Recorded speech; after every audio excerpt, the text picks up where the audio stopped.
Полициското одделение за безбедност на патниот сообраќај Гостивар во текот на овој месец ќе ги интензивира планираните активности за отстранување на хаварисаните возила, земјоделски и други производи од јавните сообраќајни површини во градот. Ова особено се однесува на централното градско подрачје, како и во близината на училиштата.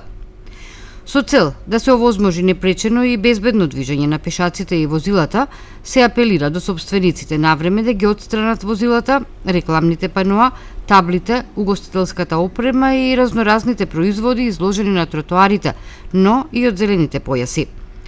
Доколку не постапат според овие укажувања, сопствениците на возилата и производите ќе се соочат со соодветни пријави.